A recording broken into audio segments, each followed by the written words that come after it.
Me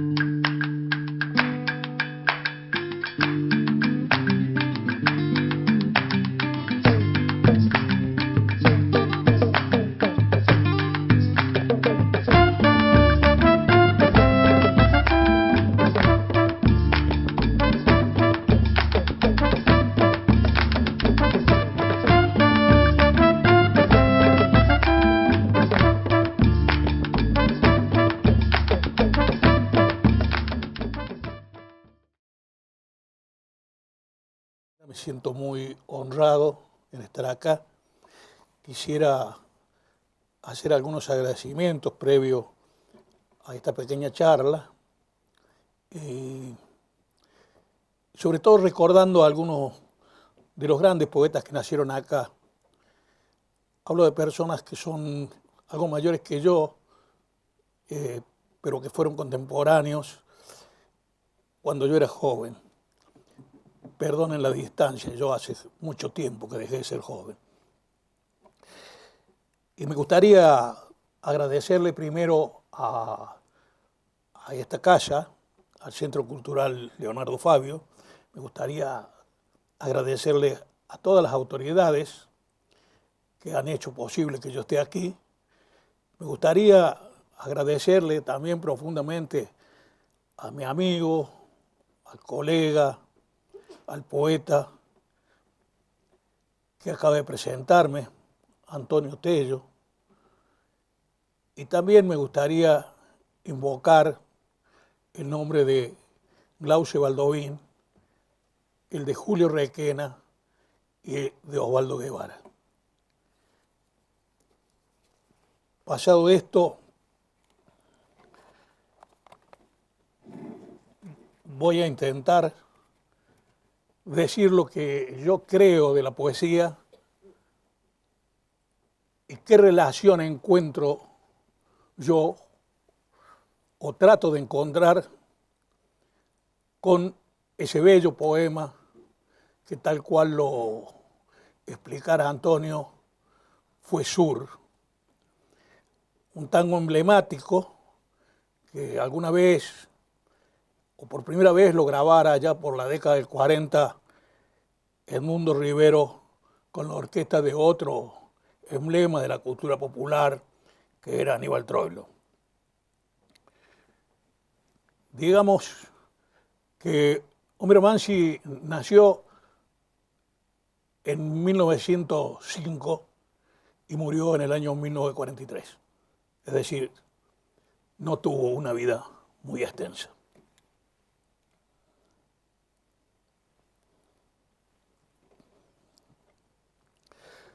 Todo poema empieza en una composición del lugar y acaba en una síntesis. La invención de esa relación significativa, invención a la vez del sentido etimológico del hallazgo o descubrimiento de algo ya existente en nuestra emoción o en nuestra memoria. Esto que alguna vez Antonio Machado llamó las curiosidades del alma, son las cosas que movieron posiblemente a Homero Mansi para desentrañar esa cosa. Escribir un poema es aspirar a la formulación de una relación significativa entre el hombre concreto y el mundo en que vive. En principio, la poesía se parece una tentativa entre muchas otras por hacer de nuestra vida un poco más inteligibles y un poco más humana. Creemos que los versos de Sur no aspiran a ser una experiencia incondicionada de una subjetividad. Tratan, por el contrario, de expresar la relación en que ésta se encuentra respecto del mundo y la experiencia común.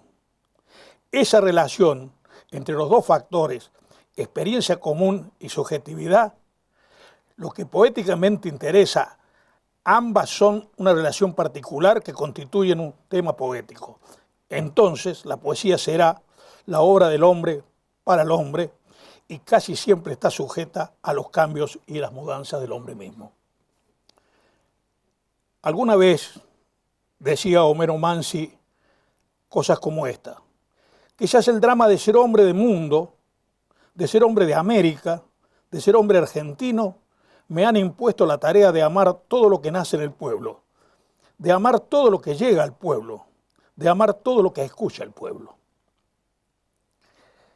Antes de ser un hombre de letras, prefiero escribir letra para los hombres. Es famosa la anécdota esta, la refirió muchísimas veces Jauretche, sobre que él había decidido, en vez de ser un hombre de letras, escribir letras para los hombres.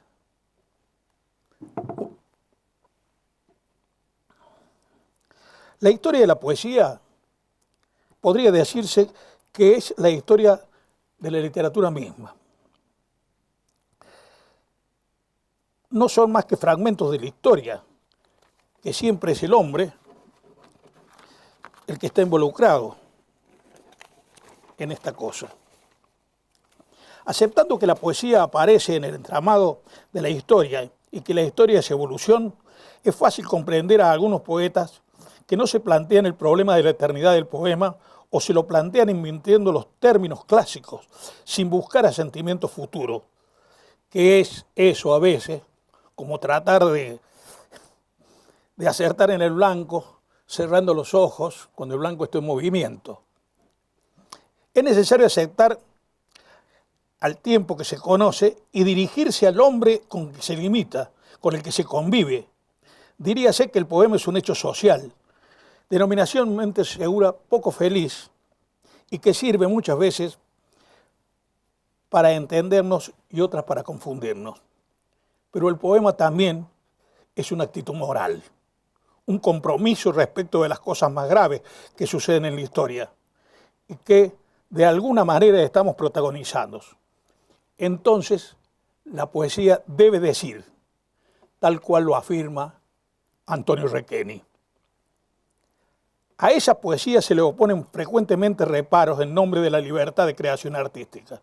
Se confunde entonces al creador comprometido con el mediatizado, y a partir de esa confusión, generalmente deliberada, ya nada queda en claro. En términos generales, podríamos dividir en dos a los escritores, los que conciben su tarea como una carrera y la de quienes viven como una adición entusiasmada. En el encasillado, en la primera, cuida de su promoción y la visibilidad mediática. Aspira a triunfar. En la segunda, no. El cumplir consigo mismo le basta y si, como sucede a veces, la adición le procura beneficios materiales, el poeta no pasa de la categoría de adicto a la de un revendedor. El dulce señuelo de la fama sería patético si no fuera simplemente absurdo. Y esto es porque en un viejo tango de García Jiménez está expresado, ¿no?, que la fama es puro cuento. Y en esto de la literatura, la fama es puro cuento. En rigor, el compromiso de la poesía es un acto de libertad, un acto libre. Por otra parte, vivimos en un mundo demasiado comprometedor, entre realidades ante las cuales la indiferencia o el desconocimiento no son difíciles, por no decir imposible, incluso para los poetas más embebidos en la contemplación de la hermosura. Para cierta poesía, parece que todo lo vivo y palpitante debía quedar fuera del poema, y en el que solo pueden encontrar cabida los problemas individuales y las relaciones puramente estéticas. Para los que así piensan, la poesía anida en el centro del corazón del hombre como un gusano dentro de una manzana, que nace y se desarrolla sin contacto con el mundo exterior. Pienso lo contrario, que el poema nace de todos los estímulos que vienen dados al poeta desde afuera, incluido, por supuesto, el de la tradición literaria, pero teniendo presente siempre las ideas y las realidades que caracterizan el momento histórico en que el poema se produce. Al mismo tiempo, me parece que esta temática debe ser presentada no como un simple espectáculo que se ofrece a los ojos ultrasensibles de los entendidos, sino como un problema que tiene planteado el hombre que lo sustenta. Inevitablemente el poema, para ser necesario para quien lo escribe, debe ser también legítimo para quien lo pueda leer.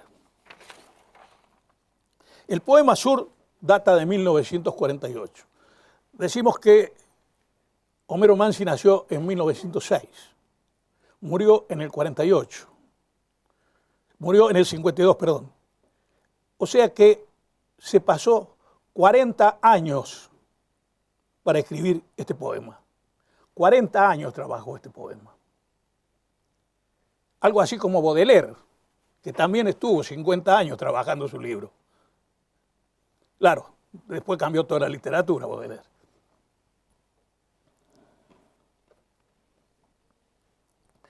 El autor evoca en él un barrio y un tiempo que ya han pasado. La mirada del poeta recorre la geografía de aquel barrio asociado a sus recuerdos, a los lugares conocidos y que han cambiado. Es el conocimiento de la mutación que se produce en el espacio y en el hombre, afectando a unos y a otros, en aquella ciudad que todavía estaba mezclada por los solares abiertos y que era escenario de amores intensos.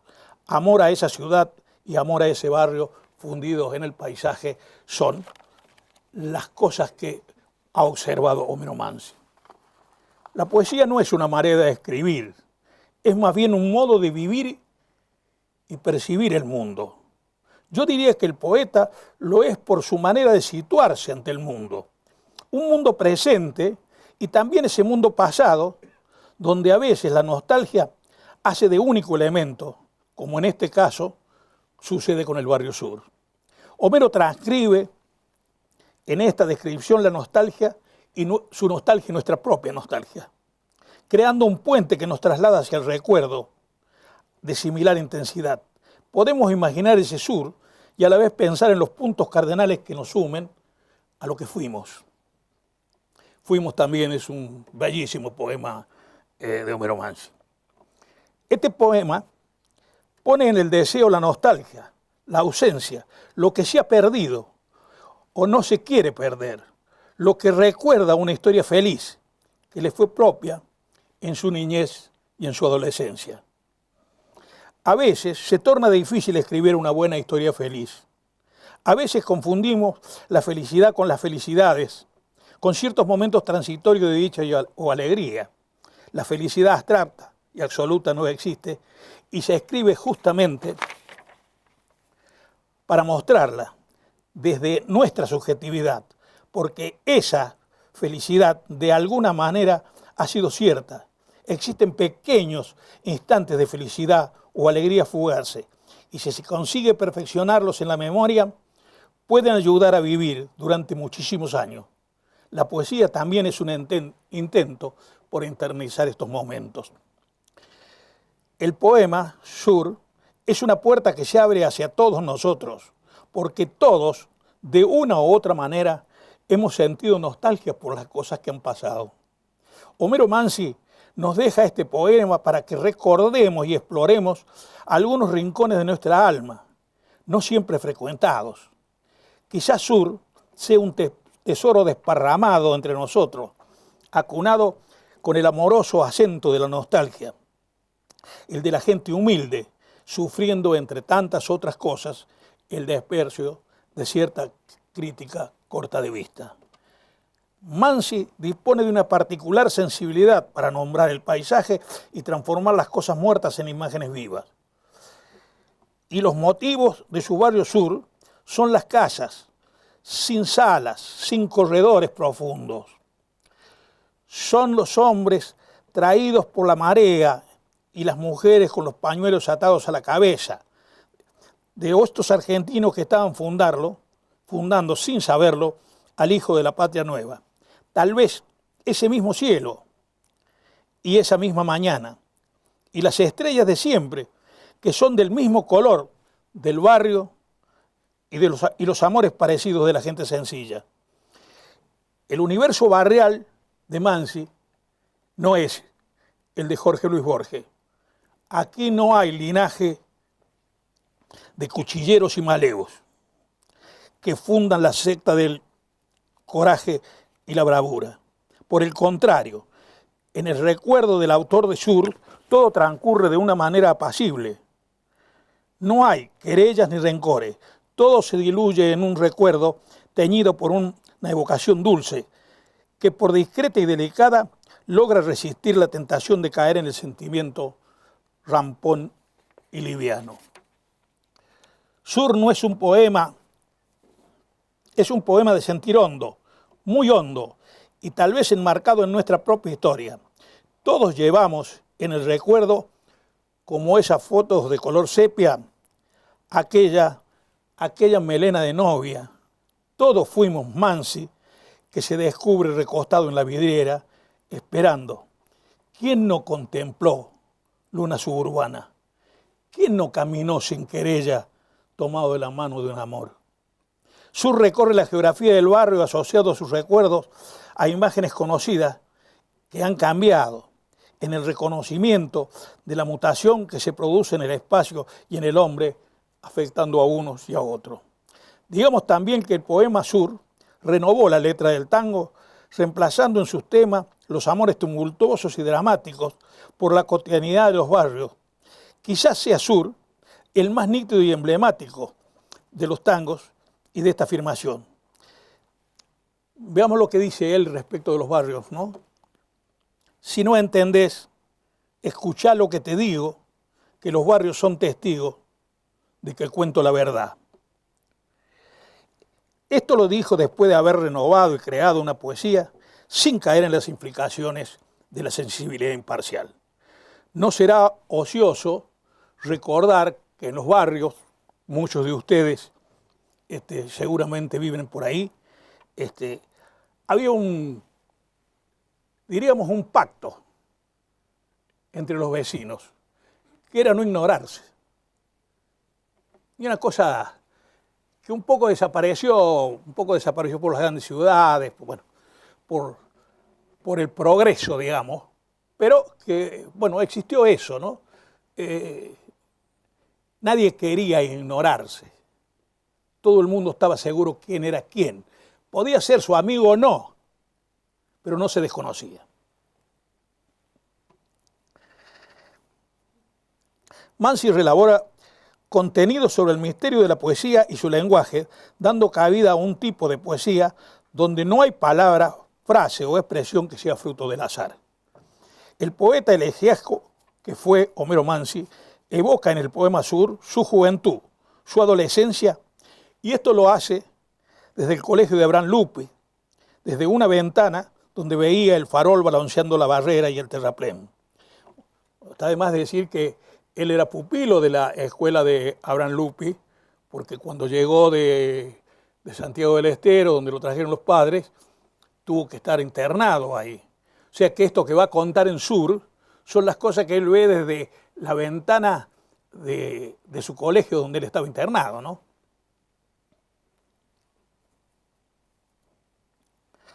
Todo esto fue narrado en otro poema, alguien lo recordará, Barrio de Tango se llamaba, y habla también de esta geografía suburbana, aquella que estaba entre la ciudad y el campo. Es una cosa interesante esto de la ciudad y el campo. Uno piensa, por ejemplo, que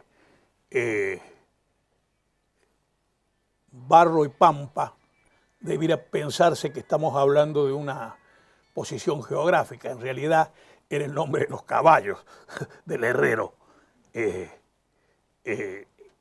Y por otra parte es imperdible para un poeta de su categoría esos nombres, digamos. Era evidente que si no lo era, lo inventó.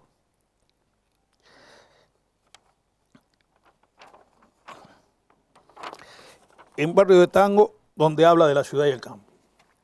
El poeta Homero Mansi fue dueño indiscutido de una lírica sutil y embriagadora que utilizó para destacar las cosas simples y sencillas, para emprender la retirada quizás de una culturización erudita que se insinuaba por aquellos tiempos. Prefirió que se lo distinguiera por sus características populares, por su canto permanente hacia las cosas comunes, a las que destacó en el misterio de la poesía, que fue una mezcla de vaticinio y realidad. Esto un poco lo va a decir como colofón a la hora de su muerte, luego de haber escrito de Cepolín, famoso tango que lo dictó por teléfono, ya estaba muy grave. Y él, después de enumerar estas cosas, también enumera lo que va a quedar, ¿no? siendo aquel bellísimo poema Estoy lleno de voces y de colores, ¿no? Dice, sé que hay recuerdos que querrán abandonarme solo cuando mi cuerpo hinche un hormiguero sobre la tierra. Sé que hay lágrimas largamente preparadas para mi ausencia. Sé que mi nombre resonará en los oídos queridos con la perfección de la imagen. Él también es un predecesor de lo que va a venir. Él también se lo dice. Tiene seguridad de lo que ha hecho. Y eso lo dice en ese poema Para esperar mi muerte, despidiéndose de la vida y de todo, resignado a que en que la vida todo pasa y sabiendo que había lágrimas largamente preparadas para su ausencia. Aquellos que lo acompañaron en su travesía y que fueron sus amigos en la política y en la poesía, que junto al paisaje y de sus barrios amados fueran las pasiones más relevantes del poeta nacido en Añatuya. Habría que agregar que aparte de los barrios y aparte de sus amigos, de la política como de la poesía, él como un porteño ya 100% era hincha de Huracán. Es notable que un hombre de Boedo y Almagro no sea hincha de San Lorenzo. Era de un poco más allá, del barrio de La Quema. Por esto de estas cosas de las latas, ¿no? Del barrio de La Quema, donde se quemaba la basura en la ciudad de Buenos Aires.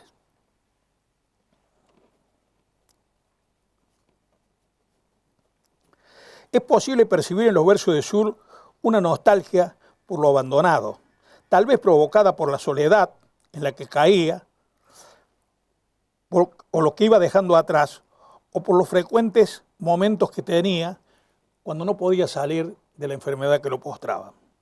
Homero llegó a la poesía justo en que la Argentina dejaba atrás la Belle Époque para salir en busca de una identidad propia, más natural y de cara a sus ancestros. Y como buen provinciano ya porteño, se identificó con las causas populares y nacionales. Pintó la nueva y floreciente Buenos Aires con imágenes capturadas en su niñez, en el momento justo en que lo cotidiano dejaba de ser un asombro para sus ojos. Él ha visto desde niño el farol balanceando en la barrera, como lo dice en Barrio de Tango, como una cosa cotidiana de cada uno de los amaneceres. Él ha visto los ladridos de perros a la luna, que son los mismos de siempre y que tampoco habían cambiado para la alegría de los barrios suburbanos que guardaban y los guardan aún en su memoria como si se tratara de una tradición continua. Esta evocación, a la que llamaré nostalgia, no es necesariamente triste. Es el pasado que solo vuelve a través del recuerdo. Ese recuerdo que de alguna manera nos hace felices porque fue digno. Es necesario, casi condición sine qua non, que todo autor de elegía haya sido protagonista o testigo de los hechos que memora. Esto, que es hermosísimo, por solo dejarnos el harto consuelo de la memoria. La memoria, ya lo decía el gran Hernández en la anteúltima sixtina de su Martín Fierro, ¿no? La memoria es un gran don, cualidad muy meritoria, y aquellos que en esta historia, etcétera, etcétera, ¿no? Porque la memoria consuela el pesar de lo perdido. Así lo recuerda a su padre, Arnaldo Manrique. Dice, tengo el consuelo en la memoria, en el ejemplo que él dejó, y evocándolo me siento bien. La memoria es también el mármol donde se escribe y se borran y se renuevan las inscripciones de nuestra aventura, donde brillan y pasan los signos del acontecer de nuestra vida, y ella nos impone esa evidencia de secreto equilibrio entre lo que fuimos y el presente desdichado o no, que transcurre siempre inevitable y lúcido.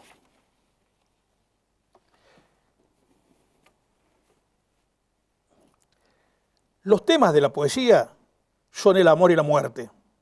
Ella, la muerte, está como una premonición presente en el poema Sur, pero lo está de una manera discreta, elegante, alejada de todo sentimentalismo. El sentimiento de la muerte, en este caso, se confunde con la nostalgia por un tiempo que se fue para siempre. Sur no es una queja, no pretende protestar nada, no da consejos innecesarios, se limita, nada más y nada menos, a decir de su tiempo hermoso y pasado y a ajustar cuentas con las experiencias de la vida, a admitir que en este mundo lo seguro es que nada dura, nada es eterno, mucho menos la felicidad. Quedan, eso sí, los recuerdos de esos hechos donde fuimos felices. El poema Sur, más que contar una historia, habla de sensaciones, imágenes, fragmentos de cosas que le han pasado al hombre. Hay un escenario en el que donde está ubicado, y es ese sur mitológico. De ese sur también hablaba Borges. Él lo sitúa en San Juan y Boedo Antigua, Pompeya y más allá la inundación, dice. El inicio del poema es decisivo y es un gran hallazgo poético de Mansi. Después, todo está enunciado con una delicadeza exquisita, empezando por esa mujer de la cual lo único que conocemos es su melena de novia y sus 20 abriles. Pero con estos datos nos basta y nos sobra para saber que era hermosa.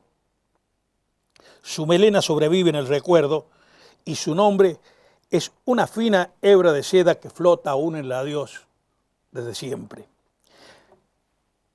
Digamos que la poesía es una experiencia trascendente, aunque más no sea por el hecho de que lo desconocido siempre es más grande que lo conocido. El poeta somete al lenguaje a pruebas extremas, giros audaces, metáforas, retruécanos, sinonimias, a fin de alcanzar un horizonte que se encuentra en el límite de la palabra y que en la sintaxis escuchamos como perteneciente al mundo natural. El poeta no dice más de lo mismo, dice lo otro de lo mismo. Hay un silencio en la poesía, hay un silencio en la nota que dice mucho más que la palabra misma.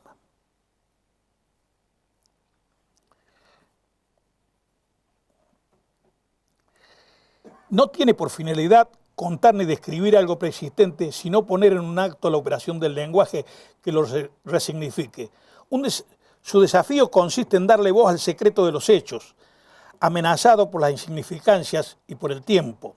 De tal manera, no siempre opera el lenguaje de conformidad al uso corriente, sino también de acuerdo a un uso figurado por su destello, rapto o temperatura emocional que trae a la superficie lo que pertenece o permaneció oculto, soslayado. En este poema específico, Mansi alude al mundo visible e invisible de su poesía, replegándote sobre sí mismo, como si no lo moviera otro propósito que registrar con justeza la voz íntima que lo dicta. Antes de comunicar, quiere expresar, y por tanto, nunca se desprende del pensar situado, nunca se despide de la rica hondura que lo origina. Hondura que va ganando en expresión y profundidad. La poesía salva a la realidad, al lenguaje en primer lugar, de los peligros del adocenamiento, la tribalidad y la apariencia. Eso debe ser recalcado una y mil veces a fin de relevar de una vez por todas a la poesía de las funciones decorativas, ocurrentes, del juego lábil o meramente efectivo, en el peor de los sentidos, que con tanta liviandad se suele adjudicarle. Parecía no haber vivencias que no hayan quedado plasmadas por Homero Mansi. Hoy, cuando escuchamos sus poemas, otros suburbios florecen con sus versos, como un perfume de yuyos y de alfalfa. Y de nuevo el corazón lleno nos cuenta los ladridos de perros a la luna, del amor escondido en el portón, y los sapos siguen redoblando en la laguna, e imaginamos a lo lejos la voz del bandoneón con su coro de silbido en las esquinas. Esto para unir a Sur con toda la geografía que fue el barrio de Pompeya. Estas estampas del paisaje también son nostalgia, porque Homero, el poeta indoblegable, vestido de Sur, se pasea todavía entre nosotros con su frente triste de pensar la vida, tirando madrugada por los ojos. al decir de otro gran poeta, Cátulo Castillo. Cabe afirmar como resumen último que Sur configura una trémula elegía que el poeta le dedica al alma en permanente comunión con las cosas, pues el alma en sí misma, no las circunstancias que la elaboran, constituyen el objeto de su melodía. La geografía personal del poeta, digamos, es solo un pretexto, una viva excusa que le permite indagar esencias y confesar totalidades. Si a mí me preguntaran sobre la mejor imagen de Sur, yo no dudaría en afirmar que es aquella que habla del muchacho recostado en la vidriera y esperándola. No dice así, ¿no? No dice así. Estos versos son hermosos. Ya nunca me verás como me vieras, recostado en la vidriera y esperándote. Y son hermosísimos porque creo que no hay nada más conmovedor, más bello para un muchacho que esperar a la mujer que ama en la esquina, en esa vidriera, esperando con ansiedad disimulada, con el cuerpo abandonado a la juventud y a la vida, con algo de temor, algo de ansiedad y mucho de esperanza. La última estrofa también es imperdible, porque después de recordar el beso robado, el poeta regresa al tiempo presente y enumera las cosas que han pasado, las arenas que la vida se llevó, y la pesadumbre del barrio que ha cambiado y la agonía del tiempo que murió. Tal vez no sea casualidad que en el último verso de Sur siga: todo ha muerto, ya lo sé. Para un hombre que sabe que está enfermo en serio, pero en este caso la muerte física para Mansi es un tema menor, al lado de la muerte de tantas cosas queridas, cosas que nunca van a volver y lo volverá a repetir, ya envuelto en voces y colores, en el poema que son las reflexiones para esperar mi muerte. La poesía es un arte del espíritu creativo y potencial de un pueblo, que un pueblo necesita. Expresa sus apremios emocionales, ideales, sublimar historia, sueños colectivos y personales, produce algo que luego los poetas devuelven al pueblo. Hombres y mujeres que ofrecen la música verbal tonal de una jerga explícita, lo que abriga en el alma de la comunidad. Es así como en este contexto está la exacta definición en la que desarrolla su vida y su obra Homero Mansi. Pensemos que Mansi, cuando escribe este poema, el país está gobernado por un presidente que él apoya con entusiasmo. Él era un hombre radical, un radical personalista. Era un hombre adherido a don Hipólito Yrigoyen. Supo por allá por el 30, cuando se derrocó, cuando los jóvenes estos, vestidos de uniforme, decidieron empezar a interrumpir la democracia en la Argentina, supo alquilar 2 horas una radio para hacer una proclama, ya pidiendo en aquella época el voto directo de los afiliados. Y como un gran radical que fue amigo de otros tipos, socialistas como Scalabrini, nacionalistas como Jaureche, o como Ruiz Díaz, o como Cataño, o como los hermanos Bosch, o como Macedonio Fernández, si me apuran.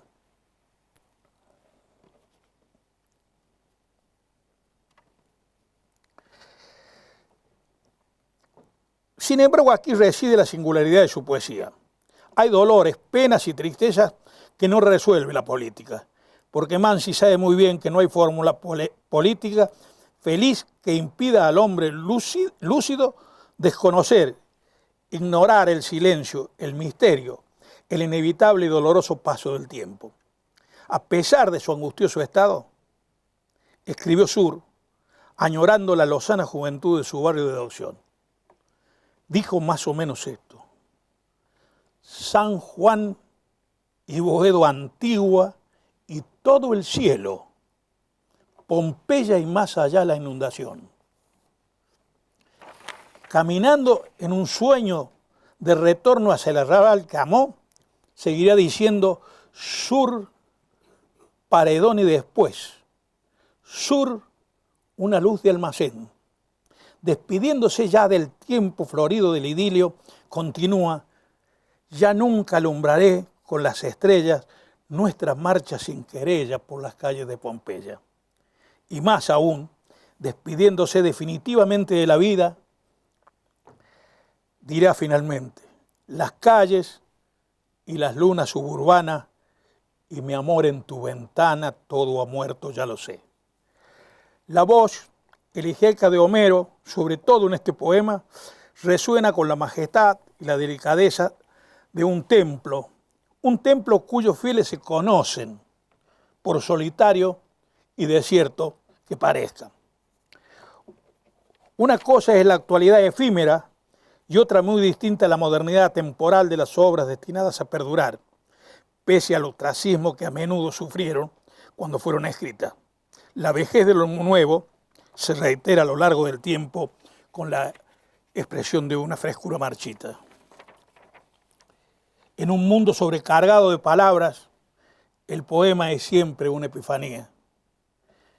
El Daesquino lo quiso despierto, en la plenitud de su lucidez, hasta el momento de su definitiva partida hacia ese sur desconocido y triste, mucho más lejos y solitario que el paredón de Pompeya. El 3 de mayo de 1951, ese día se apagó Homero Nicolás Manzioni Pestera y se encendió para siempre su poesía inolvidable. Esto es lo que creo haber visto en la poesía y la relación de Homero Manzi. Les agradezco la presencia, si queremos hablar, si quieren hablar, podemos hablar de ello. Lo que sepa lo puedo contestar y lo que no, lo aprendemos juntos. Si no hay ninguna otra cosa para eso, les vuelvo a agradecer la presencia, le agradezco nuevamente a Antonio. Y como es cierto que la poesía es compromiso, y como es cierto que, como dice Machado, que los gitanos se mienten mas no se engañan, ¿no? Yo no puedo dejar de decir algo que vengo repitiendo y que voy a repetir siempre. ¿Dónde está Santiago Maldonado? Muchas gracias.